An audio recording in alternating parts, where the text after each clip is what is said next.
ఛత్తీస్గఢ్ రాష్ట్రం బీజాపూర్ జిల్లాలో దారుణమైతే చోటు చేసుకుంది.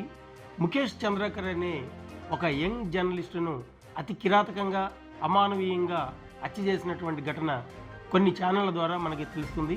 దీని వివరాలను పూర్తిగా తెలియజేసే ప్రయత్నం అయితే ఇప్పుడు మీకోసం చేస్తున్నాను. మీరు ఈ వీడియోను చివరి వరకు స్కిప్ చేయకుండా చూడండి.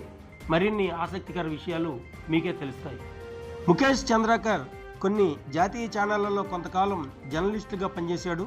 ఇటీవల కాలంలో బస్తర్ జంక్షన్ అనే ఒక యూట్యూబ్ ఛానల్ను సొంతంగా నడుపుతున్నట్లు సమాచారం. అయితే ముఖేష్ చంద్రకర్ చేసే రిపోర్టింగ్లో పేద ప్రజలకు అండగా ఉండడమే ధ్యేయంగా అవినీతిని ప్రశ్నించే గొంతుకగా బస్తర్లోని 7 జిల్లాల్లో మంచి పేరున్న జర్నలిస్టుగా గుర్తింపు పొందాడు. చాలా నిరుపేద కుటుంబం నుండి అంచెలంచెలుగా ఎదుగుతూ ప్రజల మన్ననలను పొందారని తెలుస్తుంది. జనవరి 1వ తేదీన ఇంట్లో నుండి బయటకు వచ్చిన చంద్రకర్ కనిపించకపోయేసరికి అతని సోదరుడు ఇచ్చిన ఫిర్యాదు మేరకు బస్తర్ జిల్లా ఎస్పీ గాలింపు చర్యలు చేపట్టారు. అతని సెల్ ఫోన్ లొకేషన్ ఆధారంగా బీజాపూర్లోని ఓ కాంట్రాక్టర్ ఇంటి వద్ద ఉన్న సెప్టిక్ ట్యాంకులో అతని మృతదేహం లభ్యమైనట్లు పోలీసులు గుర్తించారు.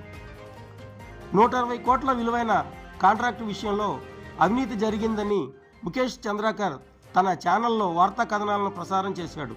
అందుకే కాంట్రాక్టర్ అనుచరులు ముఖేష్ చంద్రకర్ను అతి కిరాతకంగా గుండెను పగలదీసి కాలేయాన్ని 4 ముక్కలుగా చేసి సెప్టిక్ ట్యాంకులో పడవేశారనే వార్తలైతే వినిపిస్తున్నాయి.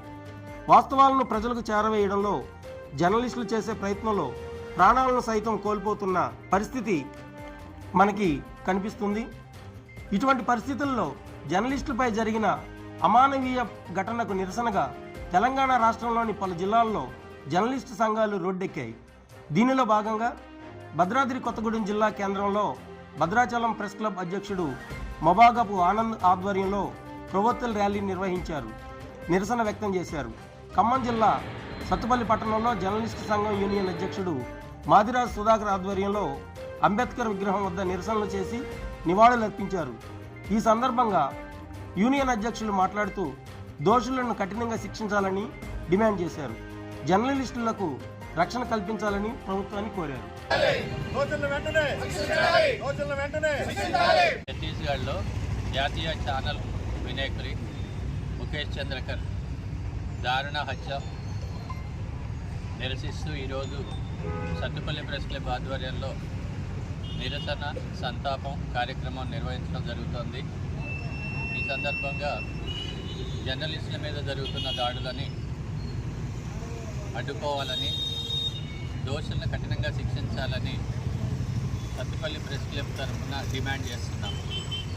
చిన్న వయసు నుంచి అనేక కష్టాలు పడుతూ ముఖేష్ చంద్రకర్ జాతీయ స్థాయిలో గుర్తింపు పొందిన జర్నలిస్టుగా అనేక సంచలనమైనటువంటి కథనాలని ప్రసారం చేస్తూ అవినీతి అక్రమాలను నిరోధిస్తూ వెలుగుదీసి అక్రమార్కులపై చర్యలు తీసుకునే విధంగా ఆయన పనితీరు కొనసాగింది.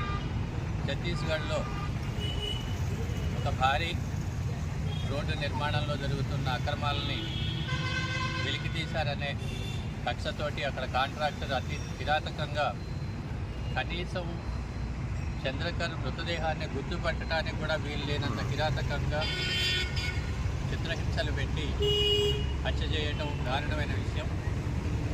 దీనిపై కేంద్ర రాష్ట్ర ప్రభుత్వాలు కఠిన చర్యలు తీసుకొని దోషులను వెంటనే శిక్షించాలని చెప్పి సత్తుపల్లి ప్రెస్ క్లబ్ తరఫున డిమాండ్ చేస్తుంది. చాలా విచారకరం. మన దేశంలో ఫోర్త్ ఎస్టేట్గా పిలువబడేటువంటి జర్నలిజం మీద నిత్యం దాడి జరుగుతున్నాయి. దేశవ్యాప్తంగా అన్ని రాష్ట్రాల్లో కూడా అవినీతిపై పోరాటం చేస్తున్నటువంటి, అక్రమాలు వెలికి తీస్తున్నటువంటి జర్నలిస్టుల మీద కక్ష కట్టుకొని మరీ దాడులు చేస్తున్నారు. కొన్ని సందర్భాలు హత్యలు జరుగుతున్నాయి. ఇదే క్రమంలో మన బీజాపూర్ చెందినటువంటి ముఖేష్ చంద్రకర్ చాలా సీనియర్ జర్నలిస్ట్. ఆయన ప్రింట్ మీడియాలో, ఎలక్ట్రానిక్ మీడియాలో అనేక ఛానల్లో పనిచేశారు, అనేక పత్రికలలో పనిచేశారు. బస్తర్ జంక్షన్ పేరుతోటి ఒక యూట్యూబ్ ఛానల్ నడుపుకుంటూ తమ ప్రాంతంలో జరుగుతున్నటువంటి అక్రమాలని వెలికితీస్తూ ఒక యువ జర్నలిస్టుగా పేరుగాంచినటువంటి ముఖేష్ చంద్రకర్ మీద పాశవికంగా కాంట్రాక్టర్ దాడి చేసి హత్య చేసి తన ఇంటి దగ్గర సెప్టిక్ ట్యాంక్లో పడేయడం అనేది చాలా దురదృష్టకరం. ఈ జర్నలిస్ట్ లోకం అనేది ఒక మంచి జర్నలిస్ట్ని కోల్పోయింది. ఈ రోజున కేంద్ర రాష్ట్ర ప్రభుత్వాలు ఇటువంటి దాడుల మీద, ఇటువంటి హత్యాకాండల మీద బాధ్యత వహించాలని చెప్పేసి డిమాండ్ చేస్తున్నాం. దీని మీద న్యాయ విచారణ అనేది జరిపించాలి. దీనికి కేంద్ర అలాగనే రాష్ట్రం ఛత్తీస్గఢ్ రాష్ట్ర ప్రభుత్వం బాధ్యత వహించి తక్షణమే బ్రిటన్ జడ్జితోటి ఒక కమిషన్ని ఏర్పాటు చేసి దీని మీద కూలంకషంగా విచారణ జరిపించేసి ఈ హత్య